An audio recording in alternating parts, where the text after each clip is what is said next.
Salam kasih di dalam Kristus. Ya, jumpa lagi bersama dengan kami. Kita mau sama-sama belajar firman Allah. Tema kita hari ini, siapakah anak-anak Allah? Nah, saudara-saudara sekalian, seringkali kita beranggapan ketika kita beragama Kristen dan kita tidak hidup di dalam Yesus, kita hanya menjadi orang beragama yang setiap hari Minggu beribadah, tetapi kehidupan kita masih suka-suka kita masih melayani kedagingan, hawa nafsu, kita masih suka selingkuh, kita masih suka marah-marah, atau kita masih suka minum alkohol, kita masih kompromi terhadap dosa, maka kita menyebut diri kita adalah anak-anak Allah. Atau kita menyebut orang lain yang beragama Kristen juga, kita menyebut mereka anak-anak Allah. Nah, makanya kita harus mengerti dengan benar. Firman Tuhan katakan di Yohanes 1 ayat 12, setiap kita yang percaya kepada Yesus, yang menerima Yesus di dalam kehidupan kita, maka kita adalah anak-anak Allah. Nah, tentunya di sini berbicara mengenai percaya dan menerima Yesus sebagai Tuhan dan Juru Selamat, bukan sekedar kita menjadi orang beragama Kristen.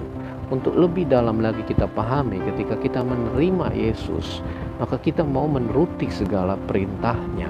Seperti saudara sekalian, ketika saudara merekrut pegawai, entah itu pembantu rumah tangga, ketika si pembantu rumah tangga itu menerima pekerjaan itu, tentu pembantu rumah tangga itu harus melakukan semuanya itu sesuai dengan perintah saudara. Bukan begitu? Nah, untuk itu demikian setiap kita, saudara-saudara dan saya.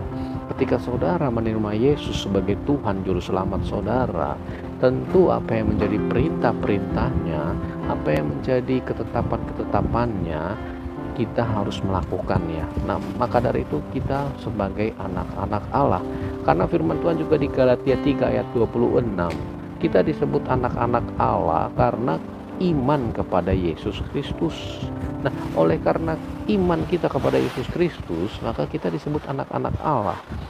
Tanda-tanda kita sebagai anak-anak Allah lebih jelas lagi di 1 Yohanes 3 ayat ke-8, 9, 10. Anak-anak Allah sudah berhenti berbuat dosa karena kita lahir dari Allah. Tentunya lahir dari Allah oleh karena siapa? Oleh karena Yesus Kristus. Maka dari itu setiap kita, saudara-saudara dan saya, harus hidup di dalam Yesus.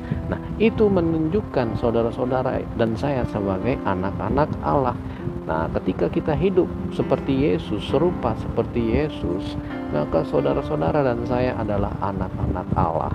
Tetapi kalau saudara-saudara hanya menjadi orang beragama Kristen, tetapi tidak berhenti berbuat dosa, saudara adalah anak-anak dari iblis. Meskipun saudara beragama Kristen, karena itu bukanlah agama yang menyelamatkan kita, bukanlah agama yang menjadikan kita anak-anak Allah, tetapi oleh karena Yesus Kristus yang menjadikan kita anak-anak Allah. Nah, kiranya perenungan pada saat ini bisa menjadi pemahaman kita untuk lebih benar lagi, sampai kita sungguh-sungguh mengenal kehendak-Nya. Salam dari kami, kiranya Roh Kudus menyertai. Shalom.